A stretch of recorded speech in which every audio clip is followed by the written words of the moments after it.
And welcome to కదరమ్మాయి. ఈరోజైతే మా ఆయన లంచ్ బాక్స్కి అయితే పన్నీర్ కాజు కర్రీ అండ్ చపాతీ చేస్తున్నానండి. రెండిట్ల కాంబినేషన్ ఎంతమందికి ఇష్టమో కామెంట్ చేయండి, మర్చిపోకండి. అలాగే నాకులాగా వంట రాని వాళ్ళకి కూడా ఇది ఈజీ కర్రీ అండి, సింపుల్ కర్రీ. మీ హస్బెండ్కి సింపుల్గా చాలా టేస్టీగా వండబెట్టచ్చు. నేనైతే చెప్పేస్తున్నాను ప్రాసెస్.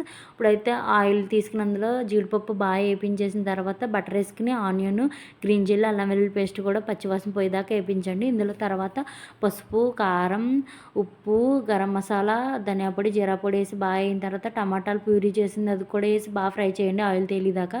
అప్పుడు కొంచెం వాటర్ వేసుకోండి, అది కూడా మగ్గిపోయిన తర్వాత అప్పుడు పెరుగు వేసుకోండి. పెరుగు కూడా బాగా మగ్గిన తర్వాత అందులోకి మనం కోసుకున్న పన్నీరు అండ్ జీడిపప్పు వేసుకుని బాగా మగ్గనిచ్చిన తర్వాత అప్పుడు దగ్గరికి అయిపోయిన తర్వాత కూర కొత్తిమీర వేసుకుని దింపేసుకొని. చూసారు ఫ్రెండ్స్ ఎంత ఈజీగా ఉంటుందో కర్రీ.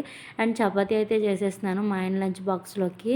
చపాతీ చేయడం ఎంతమందికి ఇష్టం ఫ్రెండ్స్? నాకైతే ఇష్టం ఉండదు, ఎందుకంటే పిండి మొత్తం చపాతీ చేసిన చుట్టంతా పిండి రాలిపోయి చిరాకు చిరాకు అవుతుంది. నాకు ఇష్టం ఉండదు, చేయడం కూడా నాకు రాదు ఫ్రెండ్స్. అందుకే ఇలా వస్తుంది, సరిగ్గా రావు చపాతీలు. ఇప్పుడైతే మా ఆయన లంచ్ బాక్స్ అయితే పెట్టేస్తున్నాను, చపాతీలు అండ్ పన్నీర్ కర్రీ. నేనైతే చిట్టి చిట్టి కాజాలు ట్రై చేశాను ఫ్రెండ్స్, చాలా అంటే చాలా టేస్ట్గా వచ్చినాయి. ఎంత ఈజీలో చేయాలో నేను చూపిస్తాను. చాలాగా ఈజీగా చేసుకోవచ్చు. ఇలాంటి మోర్ వీడియోస్ కోసం నా ఛానల్ సబ్స్క్రైబ్ చేయండి.